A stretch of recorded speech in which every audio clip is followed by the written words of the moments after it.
من الشيطان الرجيم. بسم الله الرحمن الرحيم. واعتصموا بحبل الله جميعا ولا تفرقوا واذكروا نعمة الله عليكم إذ كنتم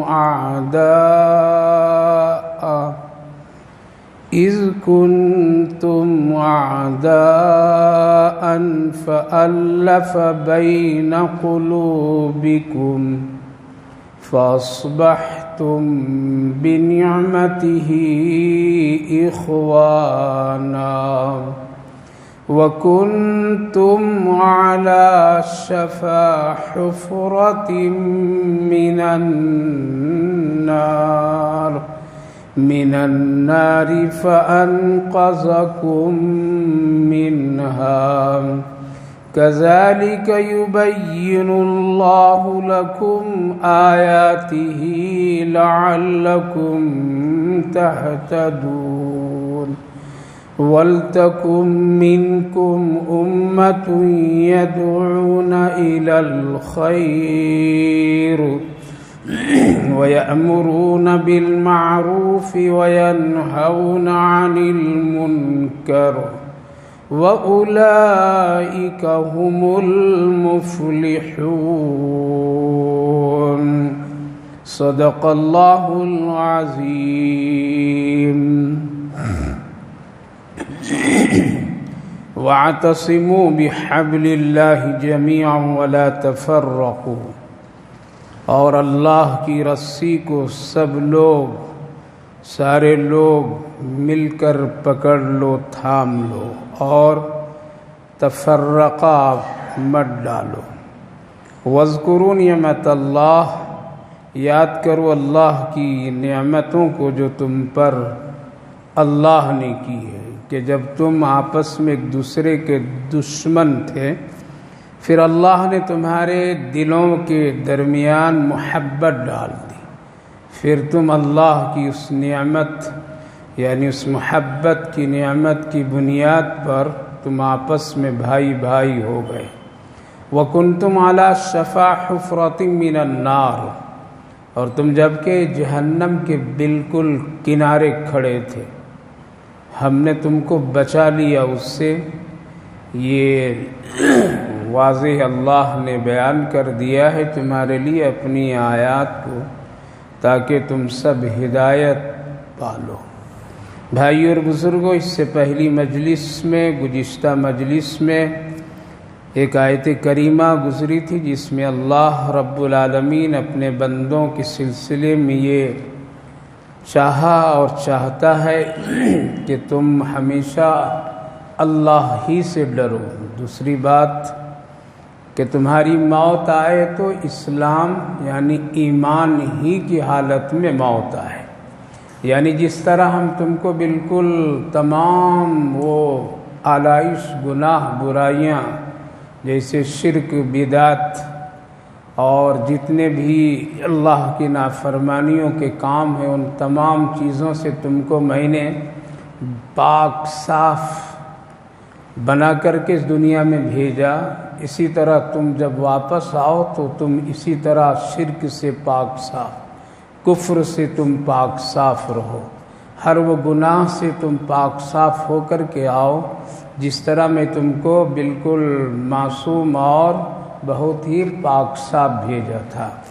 یعنی خصوصاً ایمان کے ساتھ تم آؤ.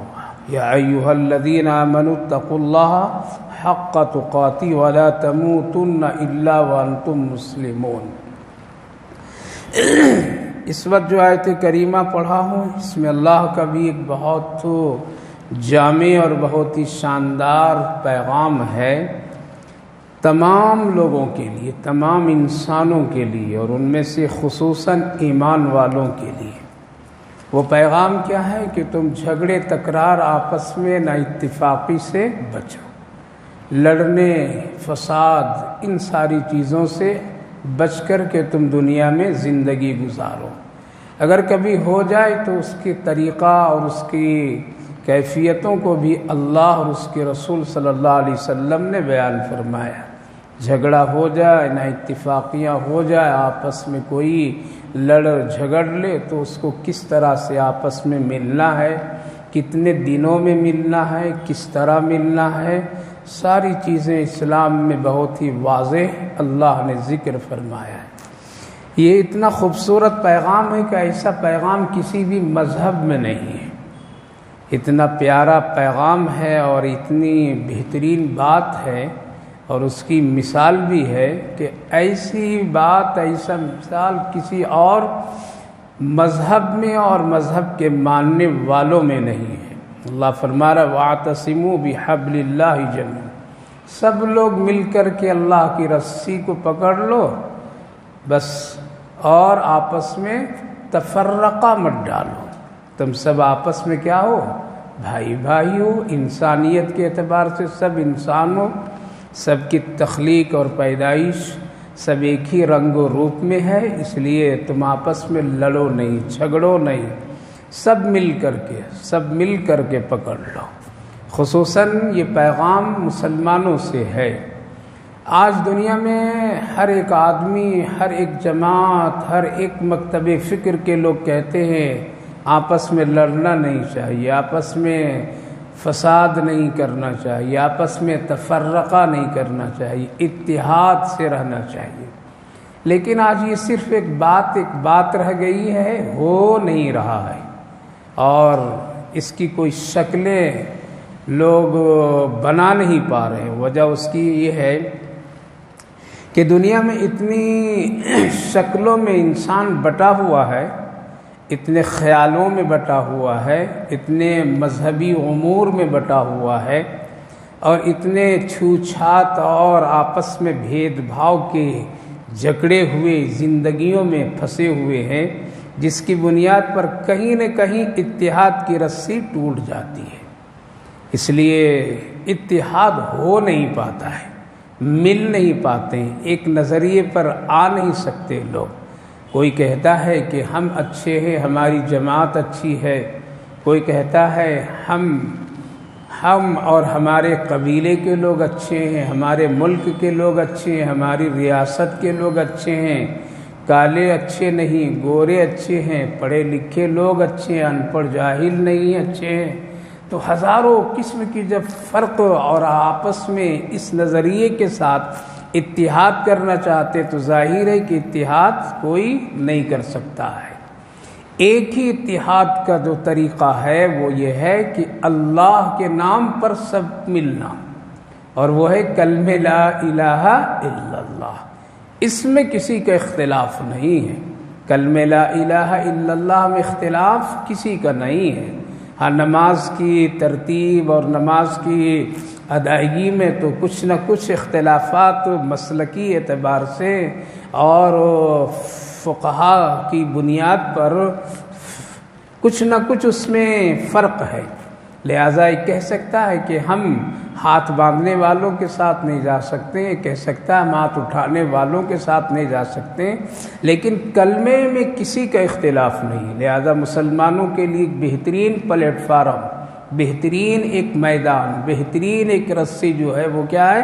لا الہ الا اللہ محمد الرسول اللہ۔ اگر اس بنیاد پر میں اتحاد اور اتفاق لوگ کرنا چاہیں تو بہت آسان۔ پھر لا الہ الا اللہ کے بعد ایک زندگی بہترین اور خوبصورت نظام کے ساتھ گزارنے کے لیے ایک مسلمان کو قرآن کی طرف آئے گا۔ اسی لیے ہمارے بزرگوں نے فرمایا، خصوصاً حضرت شیخ الہند مولانا محمود حسن صاحب رحمہم اللہ، جو دارالعلوم دیوبند کے سب سے پہلا شاگرد تھے اور بہت ہی باکمال شخصیت تھی، جو آج جنگ آزادی میں ان کا سب سے زیادہ اہم رول رہا ہے، جن کو انگریز نے مالٹا کی جیل میں ڈال رکھا۔ جب وہاں سے وہ نکلے تھے تو لوگوں سے یہی پیغام دیتے ہوئے کہا تھا کہ لوگوں، دو کمی ہے، اس دو کمی کو اگر پوری تم کر لو گے تو تم پر کوئی بھی غالب نہیں آ سکتا ہے، اور وہ ایک ہے قرآن اور ایک ہے اتحاد۔ لیکن اتحاد کی شکل بتلائیں کہ یہ اتحاد قرآن ہی سے ہو سکتا ہے، کسی اور سے نہیں ہو سکتا ہے۔ اس لیے مسلمان کی پوری زندگی کے اصول اللہ نے قرآن سے طے فرمایا ہے، لہٰذا اگر اس اصول سے ہٹ کر کے ہم اور آپ کہیں دوسری طرف چلے جائیں گے تو اتحاد کی کوئی شکل نہیں بن سکتی ہے۔ اس لیے آج اتحاد کی باتیں لوگ خوب کرتے ہیں، ہر ایک تنظیم، ہر ایک تحریک، ہر ایک لوگ کہتے ہیں اتحاد اتحاد، لیکن اتحاد کرنے کے لیے جو اسباب اور جو چیزیں اللہ نے بنائی اس کو چھوڑنے کے لیے تیار نہیں۔ سب سے پہلی بات، گناہ کر کے کوئی اتحاد نہیں کر سکتا ہے۔ اللہ کی نافرمانی کر کے کوئی قوم اتحاد نہیں کر سکتی ہے۔ اللہ کے رسول صلی اللہ علیہ وسلم کی شریعت اور آپ کی سیرت سے ہٹ کر کے کوئی اتحاد نہیں کر سکتا ہے۔ لہذا آج مسلمانوں کی زندگی ان تینوں چیزوں سے دور ہے۔ گناہ کثرت، گناہوں کے عادی، گناہوں کے کرنے میں مسلمان کہیں ذرہ برابر بھی جھجکتا نہیں ہے۔ نبی پاک علیہ الصلوۃ والسلام کی شریعت اور سنت پر زندگی ہماری اور آپ کی مکمل گزر نہیں رہی ہے، لہذا یہاں بھی اتحاد کی کمزوری ہے۔ جب تک کہ اطاعت رسول نہیں، اس وقت تک کہ اتحاد کو پا نہیں سکتے ہیں۔ تیسری بات، قرآن کریم پر ہمارا اور آپ کا عمل نہیں ہے، اس کی بنیاد پر بھی اتحاد اور اتفاق ہونا ناممکن ہو جاتا ہے۔ لہذا اگر یہ تین چیزیں مسلمان اختیار کر لے تو الحمدللہ اتحاد اور اتفاق قائم ہو سکتے ہیں۔ لیکن سب تو کہہ رہے ہیں لیکن کرتے کوئی نہیں۔ اس کی ایک مثال دوں، جیسے لوگ کہتے ہیں کہ پڑھنا چاہیے، پڑھانا چاہیے، تعلیم سے جوڑنا چاہیے اور تعلیم حاصل کرنا چاہیے۔ جب یہ بات کہتے ہیں کوئی تو فوراً ذہن کس تعلیم کی طرف لوگوں کو جاتا ہے؟ دنیا کی تعلیم کی طرف، دین کی تعلیم کی طرف ذہن ہرگز نہیں جاتا ہے۔ آپ کتنے بھی بڑے سے بڑے دانشور اور بڑے سے بڑے سیاسی یا بڑے سے بڑے ادارے کے ذمہ دار کی تقریر اور بات گفتگو، اگر وہ تعلیم کی کوئی بات کرتا ہے تو اس کا نظریہ، اس کا خیال، اس کی نیت دنیا کی تعلیم کے بارے میں ہے، آخرت کی تعلیم کے بارے میں نہیں ہے۔ ٹھیک ہے، چلیے تھوڑی دیر کے لیے آپ کی بات اگر مان لی جائے کہ ٹھیک ہے پڑھنا چاہیے، پڑھانا چاہیے، خوب اس پر مسلمانوں کو بڑھ چڑھ کر کے حصہ لینا چاہیے، لیکن کرنے والے ادارے والے ذرا پہلے اپنے حالات پر غور کریں کہ جس تعلیم کا تم لوگوں کو پیغام دے رہے ہو اس تعلیم کو تم نے کتنی تجارت کی شکلیں بنا دی ہے، کتنا مہنگا کر دیا ہے اور کس قدر اس میں لوٹ اور گھسوٹ کا معاملہ کر دیا ہے۔ لہذا غور کریں تو یہ سب ایک تجارتی اور ایک کاروباری تعلیم ہے، اور اس کے لیے لوگ جوڑنے کہنے کے لیے خوب کوشش کرتے ہیں۔ جس طرح سے کوششیں تعلیم کی باتوں پر ہے، اسی طرح تعلیم کو آسان بھی بنانا چاہیے، اس کی فیس کو کم کرنا چاہیے، اس کی شکلوں کو کم کرنا چاہیے، اس کے اندر میں جتنے کنڈکشن لوگ لگاتے ہیں اس کو آسان سے آسان بنانا چاہیے، اور ایک مسلمان کو پہلی نظر اس کو آخرت اور دین پر رکھ کر کے دنیا کی تعلیم کو مرتب کرنا چاہیے، تب کہیں جا کر کے تعلیم سے جڑنے کا پیغام باکمال ہو سکتا ہے۔ ورنہ پھر یہی ہے کہ جیسے تجارت کی منڈی میں، بازار کی منڈی میں کوئی کھڑا ہو کر کے کوئی اپنی ایک چیز بیچ رہا ہے، یہ کر لو یہ کر لو، ویسے ہی آج ہو رہا ہے۔ تو ہر ایک طبقہ کے لیے، چاہے وہ علماء کا طبقہ ہو، چاہے وہ دیندار طبقہ ہو، یا کسی دینی تنظیم تحریک سے لوگ جڑے ہو، سب کہتے ہیں اتحاد، سب کہتے ہیں اتحاد، لیکن ملنے کے لیے کوئی تیار نہیں ہوتا ہے۔ اور ملنے کے لیے تیار نہ ہونا، اس کے پیچھے ایک چیز جو ہے وہ کیا ہے؟ وہ مال ہے۔ کیا ہے؟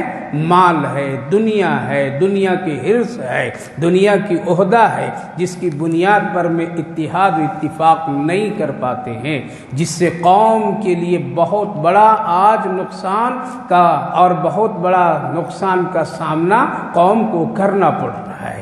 تو اللہ تعالیٰ نے فرمایا تمہارے لیے ضروری ہے کہ تم اللہ کی رسی سب لوگ مل کر کے پکڑ لو۔ سوال یہ کہ یہ رسی کو آسمان سے آ کر کے لٹک جائے، اور پھر ہم سب مل کر پکڑیں، یہ تو نہیں ہے۔ رسی سے مراد اور رسی سے پکڑنے کے مراد یہ ہے کہ قرآن اور حدیث کو مضبوطی سے تم تھام لو، اسی سے تمہارے اندر اتحاد اتفاق ہوں گے، اور تمہارے اندر پھر تفرقہ نہیں ہوگا، جھگڑے نہیں ہوں گے، آپس میں لڑو بھڑو گے نہیں۔ لہذا بنیادی جو چیز ہے اتحاد کی وہ ہے کتاب اللہ سنت رسول صلی اللہ علیہ وسلم۔ آگے اللہ نے ایک مثال دی کہ دیکھو کیسے لوگ بٹے ہوئے تھے اور کس قدر آپس میں دشمن بنے ہوئے تھے، یعنی صحابہ کرام رضوان اللہ عنہم اجمعین کے حالات زندگی کو دیکھیے، وہ کس قدر آپس میں لڑے ہوئے تھے۔ 100 سال تک ان کی لڑائیاں چلا کرتی تھی، 50 سال تک کے آپس میں لڑتے رہتے تھے، موقع آتا تھا تو جان خون سب کر جاتے تھے، لیکن جب وہ کلمہ لا الہ الا اللہ محمد الرسول اللہ کی بنیاد پر آئیں، نبی پاک علیہ الصلوۃ والسلام کی اطاعت کی بنیاد پر آئیں، اور اللہ نے ان کو اس اخلاص کی بنیاد پر ایک قلبی محبت ڈال دیا، تو پھر کیسے ہو گئے؟ آپس میں بھائی بھائی ہو گئے۔ اللہ نے ایک مثال دی، وَاذْكُرُوا نِعْمَتَ اللَّهِ عَلَيْكُمْ، یاد کرو تم آپس میں کیسے دشمن بنے ہوئے تھے، 100 سال تک کے، 50 سال تک کے خاندانی لڑائیاں چلتی تھی، تلواریں باہر کے باہر رہا کرتی تھی، قتل و غارت کے موقع تلاش کیے جاتے تھے، لیکن وہی لوگ جب آپس میں لا الہ الا اللہ کی بنیاد پر اللہ کی اطاعت اور رسول اللہ کی اطاعت پر میں ملیں تو کیسے ملیں؟ اللہ خود فرمایا تم آپس میں دشمن تھے، فَأَلَّفَ بَيْنَ قُلُوبِكُمْ، ہم تمہارے دل میں محبت ڈال دی۔ پتہ چلا کہ یہ محبت جو ہوتی ہے وہ کس کی طرف سے ہوتی ہے؟ اللہ کی طرف سے ہے۔ ہاں، دو طرح کی محبتیں ہوتی، ایک دنیاوی محبت، دنیا کی چیزوں سے کی غرض کی بنیاد پر محبت، یہ محبت میں دوام نہیں، اس محبت میں پائیداری نہیں، اس محبت میں اخلاص نہیں ہے، لیکن اگر اللہ کی بنیاد پر، اللہ کے رسول کی بنیاد پر اگر محبت ہوتی ہے تو اس میں دائمی اور اس میں پائیداری ہے۔ تو اللہ نے فرمایا فَأَلَّفَ بَيْنَ قُلُوبِكُمْ، تم آپس میں لڑے ہوئے تھے، دشمن تھے، ہم نے تیرے دلوں میں کیا کیا؟ محبتیں ڈال دی، فَأَصْبَحْتُمْ بِنِعْمَتِي إِخْوَانًا، پھر تم آپس میں بھائی بھائی بن گئے۔ کیسے بھائی بھائی بن گئے؟ اتنی محبت کہ اگر ایک سالن کا پیالہ کسی کے گھر میں رسول اللہ صلی اللہ علیہ وسلم کی طرف سے جاتا تو دوسرا کیا کہتا ہے کہ ہم سے زیادہ ضرورت مند کیا ہے؟ وہ بازو والے ہیں، ان کے یہاں دیکھ دو۔ ان کے یہاں اگر وہ پیالہ پہنچتا تو وہ کہتے کہ شاید ہم تو کھا لیے ہیں، بازو والے لوگ ذرا سا شاید بھوکے ہوں گے، ان کے یہاں دے دو۔ اس طرح سے ہوتے ہوتے 40 گھروں سے پیالہ گھوم کر کے پھر رسول اللہ کے پاس آ جاتا ہے۔ یہ کیا ہے؟ یہ ہمدردی، یہ محبت ہے۔ یہی تو وہ محبت ہے، آپس میں ایک دوسرے کے خیر خواہ بن کر کے لوگ زندگی گزارتے تھے، اور آپس کی محبت میں اس قدر اتحاد اتفاق دنیاوی اعتبار سے بھی اور آخرت کے اعتبار سے بھی کہ جب جنگ احد کے موقع پر ایک شخص اپنے بھائی کو پانی لے کر کے پلانے کے لیے جاتا ہے، اور وہ پانی کے آوازیں صدائیں لگا رہا ہے، جب بھائی پہنچتا ہے تو اشارہ کر رہا ہے کہ ہم سے زیادہ پیاسا وہ ہے، اس کو پلا دو۔ اس کے پاس جب وہ پانی کا پیالہ پہنچتا ہے، جبکہ وہ زخمی ہے اور وہ خود پیاسے ہیں، لیکن وہ کہتا ہے کہ ذرا پہلے ان کو پلا کر کے آ جاؤ، پھر آگے بڑھایا جاتا ہے۔ اس طرح سے جب واپس پھر اپنے بھائی کے پاس پانی کا پیالہ لے کر کے اس شخص پہنچتا ہے، تب تک کہ اس کی روح نکل جاتی ہے۔ اللہ اکبر! کل ایک دوسرے کے خیال میں خود پیاسا رہ جاتے تھے اور اپنی زندگی کو اللہ کے حوالے کر دیتے تھے، لیکن دوسروں کو تکلیف دیکھنا پسند نہیں کرتے تھے۔ یہ کیا ہے؟ فَأَلَّفَ بَيْنَ قُلُوبِكُمْ فَأَصْبَحْتُمْ بِنِعْمَتِي إِخْوَانًا۔ لیکن ایمان سے پہلے ان کے حالات یہ تھے، ایمان سے پہلے یہی لوگ جب کفر میں تھے تو آپس میں لڑتے تھے، تلواریں نکلتی تھی، قتل و غارت کے بازار گرم ہوتے تھے، ایک دوسرے سے دشمنی اور عداوت اور اس سے موقع تلاش کر کے اس کے جان کے خطرے کے لیے وہ ایک ذریعہ بنے ہوئے رہا کرتے تھے۔ لیکن اللہ کے نام پر، رسول اللہ کے نام پر، دین کے نام پر، کلمے کے نام پر یہ سب آپس میں کیا ہو گئے؟ بھائی بھائی ہو گئے۔ تو میرے بھائیو بزرگوں، آج مسلمانوں کے لیے اتحاد کا ایک ہی طریقہ ہے اور وہ ہے کلمہ لا الہ الا اللہ محمد الرسول اللہ، جس میں نہ کالے گورے میں فرق کیا جاتا ہے، نہ پڑھے لکھے اور ان پڑھ میں فرق کیا جاتا ہے، نہ شہری اور دیہاتی اور گاؤں میں فرق کیا جاتا ہے، نہ اونچ اور نیچ کی معاملے اس میں طے کیے جاتے ہیں۔ کلمہ سب کے لیے برابر، ایمان سب کے لیے برابر، اسی لیے اللہ نے فرمایا انما المؤمنون اخوہ، تم آپس میں ایمانی اعتبار سے، ایمانی رشتے کی بنیاد پر تم سب بھائی بھائی ہو۔ تو میرے بھائیو بزرگوں، آج اتحاد کی باتیں لوگ تو کرتے ہیں، لیکن جب ان کی حسب و نسب کی بات آتی ہے، جب ان کے علاقائی باتیں آتی ہے، جب ان کے کسی عہدے اور کسی اور دوسرے دنیاوی غرض کی باتیں آتی ہے، تو وہاں لوگ اختلاف کر کے آپس میں ٹوٹ جاتے ہیں۔ یہی ہے آج مسلمانوں میں تفرقہ اور آپس میں ٹوٹنے کی وجہ ہے۔ اگر اس کو ختم کر دیا جائے، جس طرح رسول اللہ صلی اللہ علیہ وسلم نے اونچ نیچ، کالے گورے، حسب و نسب کے معیار کو ختم کر دیا اور آپس میں سب کو ایک دوسرے کے سے جوڑ دیا کلمے کی بنیاد پر، تو وہ کامیاب ہوتے چلے گئے۔ آج اگر یہ چیز کر لی جائے تو انشاءاللہ آج بھی مسلمان کے لیے کامیابی ہے۔ تو اللہ نے فرمایا یاد کرو ان نعمت کو۔ پتہ چلا محبت ایک بڑی نعمت ہے، دشمنی ایک بہت بڑا عذاب ہے۔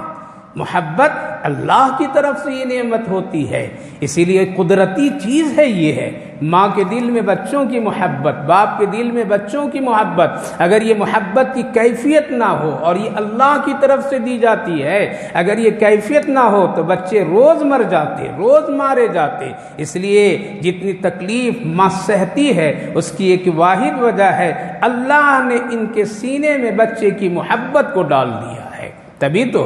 اس لیے اللہ رب العالمین نے قرآن کریم میں فرمایا زین للناس حب الشہوات من النساء والبنین، ہم نے ایک دوسرے کے دلوں میں ان کی چیزوں کی محبتیں ڈال دی ہے۔ عورت مرد کے دل میں، مرد عورت کے دل میں، ایک اجنبی کہاں کے ہیں، لیکن صرف اگر وہ شریعت کے مطابق، نکاح کے مطابق آپس میں مل جاتے ہیں تو پھر ایک دوسرے سے اس قدر ملتے، اس طرح مل جاتے ہیں کہ جینا اور مرنا دونوں کا ساتھ ہونے لگتا ہے۔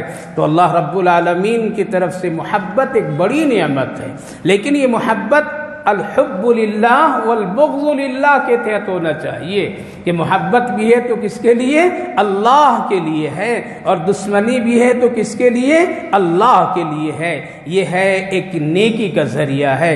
تو اللہ تعالیٰ نے فرمایا فَأَصْبَحْتُمْ بِنِعْمَتِي إِخْوَانًا، تم آپس میں بھائی بھائی ہو گئے کلمے کے بنیاد پر۔ جبکہ اے لوگو، یعنی صحابہ کرام رضوان اللہ عنہم اجمعین، اس وقت وَكُنْتُمْ عَلَى شَفَا حُفْرَةٍ مِّنَ النَّارِ، کہ تم جہنم کے بالکل کنارے پر کھڑے تھے، کفر کی بنیاد پر زندگی تیری کٹتی جا رہی تھی، اور ایک لمبی زندگی تمہاری کفر و شرک میں گزر گئی تھی، اور جہنم کے قریب تم پہنچ گئے تھے، لڑتے جھگڑتے فساد کرتے کرتے، شرک و بدعتیں کرتے کرتے، لیکن اللہ نے اپنی قدرت اور اپنی شان سے کیا کیا؟ تم کو جہنم کے کنارے سے کھینچ کر کے محمد عربی صلی اللہ علیہ وسلم کے قدموں میں ڈال کر کے تجھے دنیا ہی میں جنتی کی بشارت سنا دیا۔ یہ کیا کیا؟ اللہ کی طرف سے بڑی نعمت۔ وَكُنْتُمْ عَلَى شَفَا حُفْرَةٍ مِّنَ النَّارِ، لہذا جہنم کے قریب سے بچانے والا کون؟ فَأَنْقَذَكُم مِّنْهَا، اللہ نے تجھے بچا لیا اس سے، جس کی بنیاد پر آج جنتی کہلاتی ہو۔ ایمان کی بنیاد پر آج رسول اللہ صلی اللہ علیہ وسلم صحابہ کو جنتی ہونے کی بشارتیں دی ہے۔ تو میرے بھائیو بزرگوں، اتحاد اگر ہونا ہے تو صرف کلمے کی بنیاد ہی پر ہو سکتا ہے، ورنہ حسب و نسب، علاقائی مسائل، کالے گورے، اونچ نیچ، تعلیم اور جہالت کی بنیاد پر اتحاد نہیں ہو سکتے ہیں۔ لوگ اس بنیاد پر اتحاد کرنا چاہتے ہیں، یہ اتحاد ان کا لغو اور بیکار ہے۔ لہذا اللہ کی رسی کو مضبوط سے پکڑنے کا مطلب یہی ہے کہ تم ایک کلمے کے سائے میں آ جاؤ، رسول اللہ کی اطاعت کے سائے میں آ جاؤ، تمہارے اندر اتحاد و اتفاق، اور پھر تم ہمیشہ غالب رہو گے اور کامیاب رہو گے۔ اللہ نے فرمایا یہ بیان اور یہ چیزیں ہم تمہارے لیے بیان کر دیا تاکہ تم آپس میں تمہارے لیے کیا ہدایت ہو اور ہدایت پالو۔ وَلْتَكُن مِّنكُمْ أُمَّةٌ يَدْعُونَ إِلَى الْخَيْرِ، دوسری بات یہ ہے کہ اتحاد اور اتفاق کے لیے محنت بھی کرو، اور وہ محنت کیا ہے؟ وَلْتَكُن مِّنكُمْ أُمَّةٌ، دنیا میں خیر کا ذریعہ بنو، شر کا ذریعہ مت بنو۔ اگر شر کا ذریعہ بنو گے تو اس سے اتحاد ٹوٹیں گے، آپس میں لڑو گے، آپس میں فساد ہوگا، لہذا خیر کا ذریعہ بنو، اور خیر کا ذریعہ بننے میں محبت ہے، خیر کے ذریعہ بننے میں آپس میں تعلقات پیدا ہوتے ہیں۔ تو اللہ نے فرمایا تم میں سے ایک ایسی جماعت ہونی چاہیے کہ جو برابر خیر کے کام میں لگا رہے، خیر کے کاموں کی طرف وہ لوگوں کو متوجہ کرے۔ یأمرون بالمعروف وینہون عن المنکر، جو بھلائی کی دعوت دے اور برائی سے لوگوں کو روکے۔ یہ کام کرنے والے ہی لوگ کامیاب ہیں، ایسے کام کرنے والے فلاح پانے والے لوگ ہیں۔ میرے بھائیو بزرگوں، دعوت کی دو قسم ہیں، ایک دعوت تو ایمان اور ایک دعوت اصلاح۔ ایک کہتے ہیں دعوت یعنی تبلیغ ایک ایمان کا کرنا، اور ایک تبلیغ ہے اصلاح کرنا، یہ دونوں میں فرق ہے۔ دعوت ایمان کا یہ کفر کے لیے ہے، کس کے لیے؟ کفر کے لیے۔ جو لوگ ایمان نہیں لائے ان کو ایمان کی دعوت دینا، یہ تبلیغ کا اعلیٰ درجہ ہے۔ کیا ہے؟ یہ اعلیٰ درجہ ہے۔ صحابہ کرام رضوان اللہ عنہم اجمعین جتنی تبلیغ کیے ہیں وہ یہ تبلیغ کیے ہیں۔ کون سی تبلیغ کیے ہیں؟ دعوت الی ایمان کیے ہیں، یعنی ایمان کی طرف لوگوں کو لائے ہیں۔ صحابہ تو خود اپنے آپ میں اللہ کا شکر وہ اصلاح شدہ تھے، ان کی اصلاح اور ان کی تربیت رسول اللہ کر دیے تھے، ان کی اصلاح کی ضرورت نہیں پڑتی تھی، بلکہ وہ دوسروں کے لیے ایک نمونہ بن گئے تھے اور بنا دیا تھا اللہ نے۔ لہذا صحابہ نے جتنی تبلیغ کی ہے اپنی زندگی میں وہ ایمان کے لیے کیے ہیں، یعنی کفر سے ایمان کی طرف لانے کے لیے کیے ہیں۔ لہذا یہ تبلیغ کیا ہے؟ یہ تبلیغ کا اعلیٰ قسم ہے، یہ تبلیغ اعلیٰ درجے کی ہے۔ اسی لیے صحابہ کرام رضوان اللہ عنہم اجمعین ان کو کلمہ پڑھا کر کے اسلام میں لائے جو لوگ کلمہ نہیں پڑھے تھے۔ اور اس کی کئی کیفیت ہیں، ایک ہے کہ خود جا کر کے دعوت دینا، اور ایک کیفیت یہ ہے، اور ایک حالات صحابہ کی یہ تھے وہ کہتے نہیں تھے کسی سے، وہ کہتے نہیں تھے، کسی کے پاس جاتے نہیں تھے، لیکن وہ کام اتنا عمدہ کر کے دکھا دیتے تھے کہ جس سے لوگ خود بخود اسلام کو قبول کر لیتے تھے، خود بخود وہ دعوت کا ذریعہ بن جاتے تھے، خود بخود وہ نمونہ بن جاتے تھے۔ جہاں بیٹھ جاتے تھے تو لوگ دیکھ کر کے سمجھ جاتے تھے کہ اس کا مذہب بھی اچھا ہے اور یہ بھی اچھا ہے، لہذا پوچھ کر کے وہ اسلام کو قبول کر لیتے تھے۔ ان کے معاملات کو لوگ دیکھتے تھے، وہ کتابوں کو نہیں پڑھاتے تھے اور نہ پڑھتے تھے، اتنے مدرسے نہیں تھے، اتنے اجتماعات نہیں ہوتے تھے، بلکہ صحابہ کبھی بازاروں میں اسلام کو پھیلا دیتے تھے، کبھی دکان پر بیٹھے بیٹھے پھیلا دیتے تھے، تو کہیں جا کر کے کفر کے منڈیوں میں بھی بیٹھ کر کے وہ اپنے اخلاق کو اتنا بلند کر دیتے تھے جس کی بنیاد پر میں کیا ہوتا تھا کہ لوگ اسلام کو قبول کر لیتے تھے۔ تو دعوت کے جو سب سے اعلیٰ معیار، سب سے اعلیٰ اور افضل طریقہ ہے وہ ہے دعوت و تبلیغ غیروں کو کرنا، اور یہ کام صحابہ کرام رضوان اللہ عنہم اجمعین دو طرح سے کیے، اور ایک تو یہ ہے کہ وہ پوری دنیا میں چکر کاٹے، لوگوں تک پہنچے اور اپنے اخلاق و کردار کو اتنا خوبصورت اور حسن اور چمک کے ساتھ میں پیش کیا کہ لوگ معاملات کو دیکھ کر کے اسلام کو قبول کر لیتے تھے۔ دوسری دعوت و تبلیغ کا جو ہے وہ یہ اپنے اندر میں ہے، اس میں اپنے اندر میں ہے، یہ کہتے ہیں اصلاحی تبلیغ کہتے ہیں، اس کو کیا کہتے ہیں؟ اصلاحی تبلیغ۔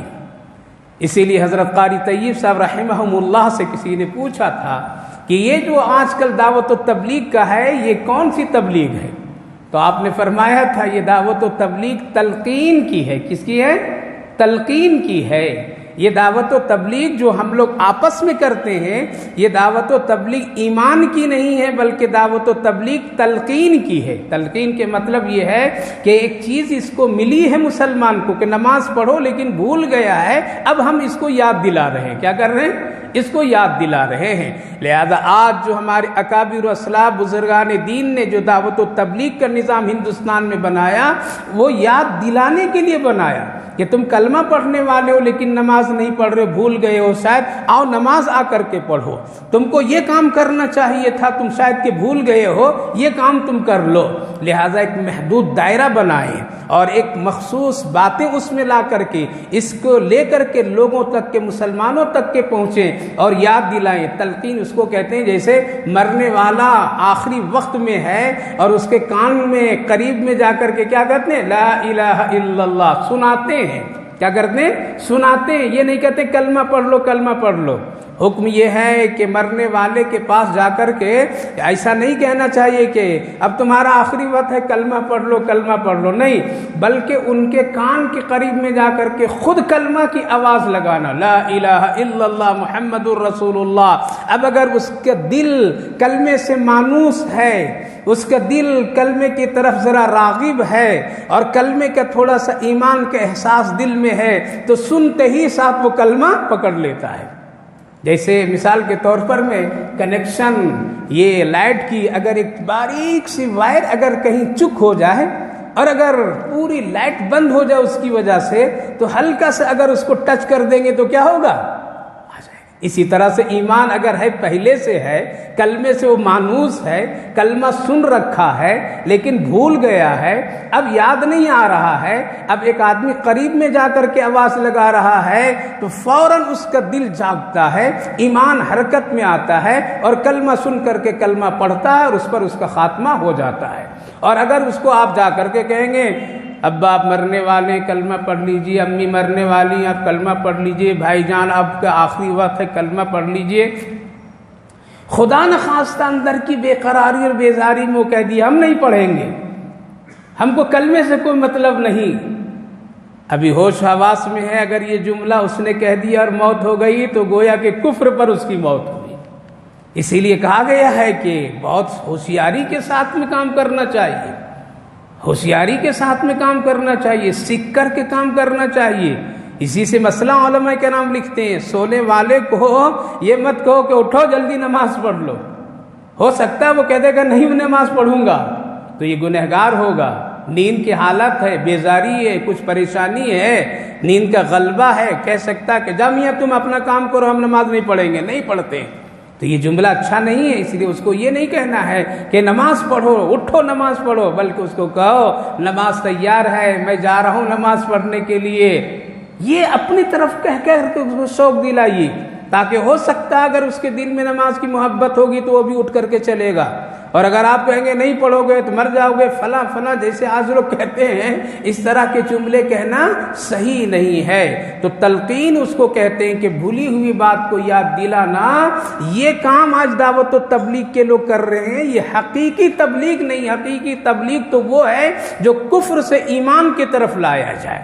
لیکن یہ بھی کام بہت اونچا ہے کہ ایک آدمی سبق بھول گیا اس کو یاد دلایا جا رہا ہے، مسجد کا راستہ بھول گیا اس کو مسجد کی طرف لایا جا رہا ہے، سچ بولنا بھول گیا اس کو سچ یاد دلائی جا رہی ہے، وہ بڑے چھوٹے کے احترام بھول گیا، انسان کے احترام بھول گیا ہے اس کو احترام کی یاد دلائی جا رہی ہے، وہ کلمہ پڑھنا صحیح نہیں کر رہا ہے آج اس کو یاد کرایا جا رہا ہے، نماز کی صورتیں بھولا ہوا ہے ٹھیک نہیں پڑھتا اس کی مشق کرائی جا رہی ہے، تو یہ بھی ایک بہت اونچا کام ہے۔ لیکن کوئی کہہ دے کہ نہیں ہم وہی تبلیغ کر رہے ہیں جو صحابہ نے کیا ہے، تو ان کی تبلیغ اور اس تبلیغ میں زمین و آسمان کا فرق ہے۔ لہذا یہ کام اپنی جگہ اونچا ہے، یہ کام اپنی جگہ مبارک ہے، اس کو کوئی انکار نہیں کر سکتا ہے، لیکن اس کا معاملہ اس سے جوڑ کر کے اس کا درجہ دینا یہ صحیح نہیں ہے۔ تو اللہ نے فرمایا تمہارے میں ہمیشہ قیامت تک ایسی ایک جماعت ہونی چاہیے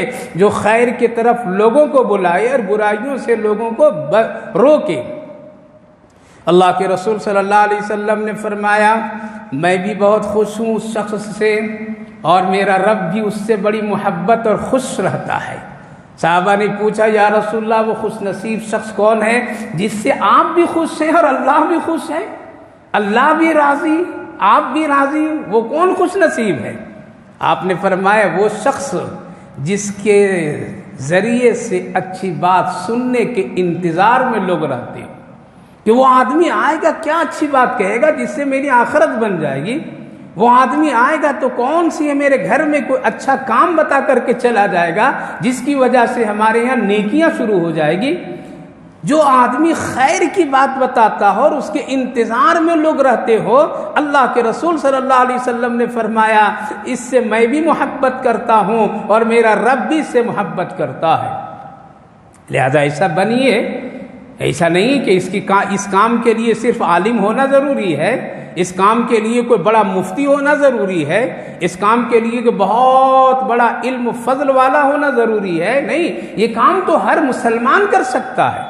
اپنے گھر میں کیجئے، اپنے گھر میں نیکی کا چرچا کیجئے، اپنے گھر میں نیکی کی تبلیغ کیجئے، اپنے گھر میں بھولے ہوئے لوگوں کو سبق یاد دلائیے، ان کو وہ نماز نہیں پڑھ رہا بھولا ہوا ہے ان کو یاد دلائیے، اچھے کاموں کی طرف ان کو ترغیب دیجئے، یہ تو کام ہر آدمی کر سکتا ہے۔ اور الحمدللہ اس وقت میں بہت سارے ایسے لوگ ہیں جو عالم نہیں ہیں لیکن اتنا بڑا بڑا کام، اتنا اونچا کام اور اس قدر وہ لوگ دین کے کام کر کے چلے گئے ہیں کہ لاکھوں لوگ اس کو دیکھ کر کے آج بھی لوگ اچھے کام کرتے ہیں۔ تو میرے بھائیو بزرگوں، ہمیشہ کم سے کم اپنے ذات تک کے، اپنے گھر تک کے آپ اچھا بنے رہیے، بھلا بنے رہیے اور اچھی بات کی برابر گھر میں دعوت دیتے رہیے اور اس کی ترغیب دلاتے رہیے۔ نہیں اتنا بھی نہیں کریں گے تو کل قیامت کے دن ضرور پکڑ ہوگی۔ اس لیے اللہ نے فرمایا وَلْتَكُن مِّنكُمْ أُمَّةٌ يَدْعُونَ إِلَى الْخَيْرِ، تم میں سے ایک جماعت ایسی ہو جو یہ کام کرے، سب لوگ نہیں کر سکتا ہے، لہذا اگر سب لوگ کریں گے تو پھر دنیا کا بھی تو کچھ چلنا ہے۔ اللہ نے نہیں بھوکا رکھ کر کے تبلیغ کا اور کسی دعوت کا حکم اور تعلیم کا حکم دیا، بلکہ پہلے فرمایا اپنے بیوی بچوں سب کو دیکھ کر کے پھر یہ کام کرو۔ اسی لیے صحابہ کرام رضوان اللہ عنہم اجمعین دین سیکھیں، قرآن سیکھیں تو ان کا انداز کیسا ہوتا تھا؟ ان کا انداز ایسا ہوتا تھا کہ وہ آپس میں گروپ بن جاتے تھے، 4 آدمی کا، 6 آدمی کا، 6 آدمی کا اگر ایک گروپ بن گیا ہے تو 3 آدمی کام کرنے کے لیے چلے جاتے تھے، ایک ہفتے کے لیے جنگلوں میں چلے جاتے تھے، کہیں مزدوری کر لیتے تھے اور ایک ہفتے کے بعد 3 آدمی آتے تھے اور یہ 3 آدمی رسول اللہ صلی اللہ علیہ وسلم سے دین سیکھتے تھے، قرآن سیکھتے تھے اور مسائل سیکھتے تھے۔ وہ جو ایک ہفتے تک کے کھیتی مزدوری کر کے جو اجرت لاتے تھے، آدھے آدھے یہاں تقسیم کر لیتے تھے، بھائی یہ لے لو، اور تم نے جو دین سیکھا ہے رسول اللہ صلی اللہ علیہ وسلم سے، جو قرآن تم نے سیکھا وہ مجھے سکھا دو۔ وہ کیا کرو؟ ہم کو سکھا دو۔ پتہ چلا کہ سب لوگ نہیں کر سکتے ہیں، سب عالم نہیں بن سکتے ہیں، سب حافظ قرآن نہیں بن سکتے ہیں، سارے لوگ اسی راستے میں نہیں لگ سکتے، کچھ لوگ اس میں کام کرتے رہے اور آج الحمدللہ کر رہے ہیں، مدرسے چل رہے ہیں، دعوت و تبلیغ کا کام ہو رہا ہے، علماء فکر مند ہیں اور نیک لوگ اس کی فکروں میں لگے رہتے ہیں، کچھ نہ کچھ ہوتا رہتا ہے۔ اگر یہ سلسلہ اس امت میں بند ہو جائے، کفر اور الحاد کے آنے میں کوئی دیر نہیں ہے۔ اس لیے ہمیشہ وَلْتَكُن مِّنكُمْ أُمَّةٌ يَدْعُونَ إِلَى الْخَيْرِ بنے رہیے اپنی ذات کے اعتبار سے، اپنے گھر کے اعتبار سے، اپنی بیوی بچوں تک کے کم سے کم اتنا کام کرتے رہنا چاہیے۔ آگے اللہ فرمایا کہ اگر تم ایسا کرو گے تو یہی لوگ کامیاب لوگ ہیں کل آخرت میں۔ وَلْتَكُمْ، اور خبردار آپس میں لڑو نہیں، آپس میں اختلاف مت پیدا کرو۔ تمہارے سامنے کھلی ہوئی نشانیاں واضح، قرآن حدیث علماء کی باتیں، دین شریعت سب واضح ہے کہ اس میں کوئی جھول نہیں ہے، اور اسلام جھگڑے کو ختم کرنے کے لیے آیا ہے، نہ جھگڑا پیدا کرانے کے لیے آیا ہے۔ یہی اسلام کی خوبی ہے۔ لیکن آج ہم لوگوں نے کبھی کبھی مذہبی نام لے کر کے اتنے لڑ جاتے ہیں، آپس میں اتنے اختلافات پیدا کر لیتے ہیں، کبھی مسلک کے نام پر میں چہرہ ایک دوسرے کا دیکھنا پسند نہیں کرتے ہیں، رشتہ کرنا پسند نہیں کرتے ہیں، ساتھ بیٹھنا پسند نہیں کرتے، مسجد میں آنا جانا پسند نہیں کرتے ہیں۔ یہ امت تو ٹوٹ گئی ہے، یہ امت تو کہیں بھٹک گئی ہے، اس کو کسی اور نے بھٹکا کر کے رکھ دیا ہے۔ لہذا میرے بھائیو بزرگوں، ہمیشہ خیر کی دعوت دینے والے بن کر کے رہیے، اور ایسے لوگوں میں مت جمیے، ایسے لوگوں میں مت شامل ہوئیے جس کی وجہ سے امت میں بگاڑ ہو، امت میں اختلافات ہو، امت میں تفرقہ پیدا ہو۔ ایسے علماء کو بھی بچنا چاہیے، عوام کو بھی بچنا چاہیے، دینداروں کو بھی بچنا چاہیے، ہر قسم کے لوگوں کو بچنا چاہیے کہ ہم شر کا ذریعہ نہیں بنے بلکہ کس کا بنے؟ خیر کا ذریعہ بنے۔ تو اللہ تعالیٰ نے فرمایا تم خبردار ولا تکونوا کالذین تفرقوا واختلفوا، تم آپس میں اختلاف مت پیدا کرو۔ اگر اختلاف ہو جائے تو واضح شریعت ہے، قرآن ہے، سنت ہے، ساری چیزیں واضح ہے، اور رسول اللہ صلی اللہ علیہ وسلم کے طریقے سیرت اور سنت میں کہیں کوئی جھگڑا نہیں ہے، کہیں کوئی اختلاف نہیں، کہیں کوئی لڑائی اور فساد کا ذریعہ نہیں ہے، بلکہ محبت ہی محبت ہے۔ اس کی ایک مثال میں کبھی کبھی دیا کرتا ہوں مسلک کے اعتبار سے، جیسے آج ہم لوگ مسلکوں میں بڑھ جاتے ہیں کبھی کبھی۔ ایک مثال، ہاتھ اٹھانا، رفع یدین، دو مسلک چلتے ہیں نا۔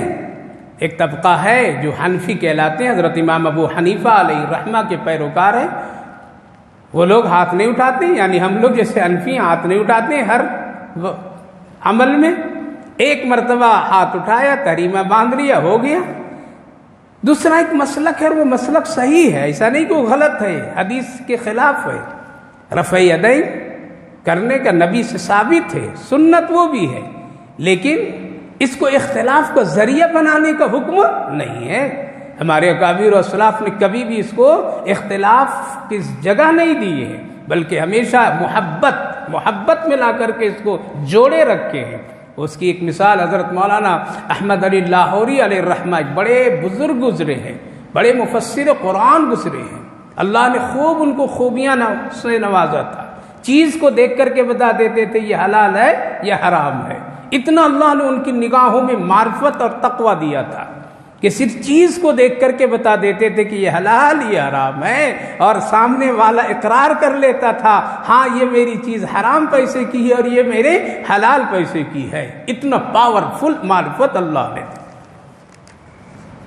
ان کا ایک شاگرد رفع یدین کرتے تھے، اور وہ بھی بڑے بزرگ اپنی جماعت میں تھے، لہذا ایک موقع پر ملنے کے لیے وہ آئے، اپنے استاد سے ملنے کے لیے کہ حضرت میں آنا چاہ رہا ہوں اور آ کر کے آپ سے ملاقات کرنا چاہتا ہوں۔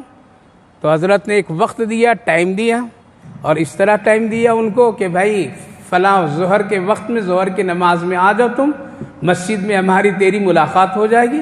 لہذا وہ چل کر کے آئے، اور ان کے ساتھ میں ان کے تمام مریدین بھی آئے، لیکن سارے کے سارے لوگ، وہ لوگ جو تھے وہ سب رفع یدین کرنے والے لوگ تھے، سب لوگ رفع یدین کرنے والے تھے، لیکن حضرت نے کہا کہ بھائی میں اپنے حضرت کی مسجد میں نماز پڑھوں گا ظہر، اور وہاں جب نماز پڑھوں گا تو وہاں جتنے لوگ ہیں سب کے سب کیا ہیں، وہاں پر میں حنفی لوگ ہیں، وہ رفع یدین نہیں کرتے ہیں۔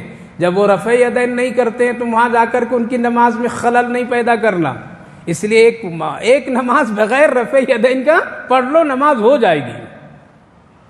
وہ کیسے بڑے لوگ تھے کہ اپنے تمام مریدین کو ایک بات سمجھا کر کے لا رہے ہیں۔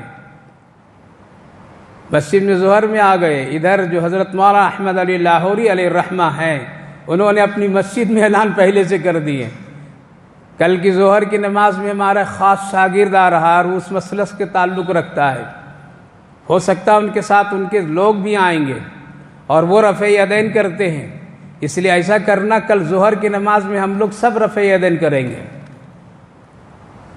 یہ کیا ہے؟ تفرقہ ہے۔ یہ آج جو ہے ہم لوگ وہاں شان سے زور سے آمین بولنا تاکہ لوگوں کو پتہ چل جائے کہ ہم لوگ ہیں۔ آج تو یہ نیت ہوتی ہے تاکہ دوسروں کو خلل، دوسروں کی سکون کو ختم کرنا۔ دیکھیے دونوں کی طرف کی نیت اور دونوں بزرگوں کے اخلاص۔ ایک بزرگ کہہ رہا ہے کہ ایک نماز ہم ان کے ساتھ پڑھیں گے اور ان کے طریقے سے پڑھیں گے تاکہ ان کے نماز میں عبادت میں خلل نہ ہو۔ حضرت مولانا احمد علی لاہوری علیہ الرحمہ ایک دن پہلے اعلان کر دیے ظہر میں کل ہم لوگ سب کو رفع یدین سے نماز پڑھنی ہے تاکہ آنے والے مہمانوں کو کوئی تکلیف یہاں محسوس نہ ہو۔ ایسی عبادت گاہیں تھی کل، ایسی مسجدیں تھی کل. آج تو ہم لوگ مسجدوں کو بھی رنگ و روپ میں بدل دیے ہیں. آج ہم لوگ چھو چھات مسجدوں میں بھی بنا کر کے رکھے ہیں. جس طرح سے غیر لوگ اپنی عبادت خانوں میں چھوٹی ذاتوں کو نہیں آنے دیتے ہیں, فلاں کو نہیں آنے دیتے ہیں, ان سے کوئی چھو چھات کا مسئلہ رکھ کر کے ان کو قریب نہیں ہونے دیتے ہیں. آج مسلمانوں کی مسجدوں میں بھی یہ کام ہو رہا ہے. وہ لوگ نہیں آئیں گے, یہ ہماری مسجد. وہ لوگ نہیں آئیں گے, یہ ہماری مسجد. ارے بھائی, اللہ کی رسول کی مسجد, یہ اس کی نہیں. آؤ سب لوگ آؤ, سب پڑھو, سب اپنے اپنے پر پڑھو, کسی کو تکلیف نہ پہنچاؤ. حضرت مولانا کے اعلان پر سارے لوگ ظہر کی نماز میں مسجد میں ہیں اور ایک عجیب چہل پہل ہے. پوری مسجد بھری ہوئی ہے اور ہے پوری حنفی المسلک کی مسجد ہے. لیکن آج ظہر کی نماز میں امام بھی ہاتھ اٹھا رہا ہے اور سارے مقتدی بھی ہاتھ اٹھا رہے ہیں. اور ان لوگوں نے جو ہمیشہ ہاتھ اٹھا کر کے نماز پڑھتے تھے, کسی کا ہاتھ نہیں اٹھ رہا ہے, سب کا بندھا ہوا ہے. یہ عجیب بات ہو گئی.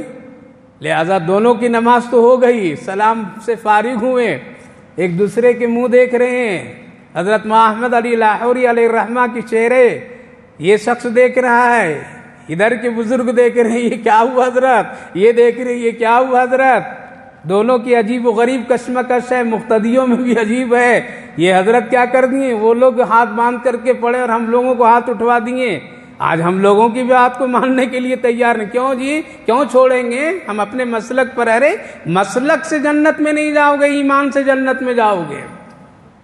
مسلک سے کوئی جنت میں نہیں چلا جائے گا. فرشتہ وانی میدان محشر میں پوچھے گا کس مسلک سے آئے ہو, وہاں یہی ایک بات ہوگی کہ تیرے اعمال الذین یؤمنون بالغیب. حضرت نے کہا کہ بھائی تیرے احترام میں پوری مسجد میں اعلان کلی سے کر دیا تھا کہ وہ لوگ یہاں نماز پڑھیں گے تو ذرا ان کے خلل نہ ہو, سکون یہاں ہو.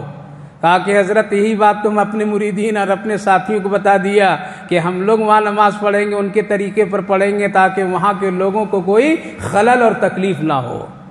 یہ دونوں بزرگوں نے ایک ایسا کام کر کے امت محمدیہ میں آنے والے لوگوں کو پیغام دے کر کے چلا گیا کہ خبردار تفرقہ ڈالنے والا نہیں بننا, بلکہ ملنے ملانے والا بننا. اور اسی کو کہتے ہیں کامیابی کہتے ہیں. اس لیے میرے بھائیو بزرگوں, ہمیشہ اتحاد کرنے والے بنیے, خیر کے کام کرنے والے بنیے, ملنے ملانے والے بنیے, محبت پھیلانے والے بنیے, نفرت تقسیم کرنے والے نہ بنیے, کینہ بغض پھیلانے والے نہیں بنیے, فساد کرنے والے نہ بنیے. زندگی بڑی مختصر ہے, اچھی زندگی گزار کر کے چلیے اور جائیے جس سے اللہ بھی خوش ہو جائے اور آخرت میں بھی کامیابی مل جائے.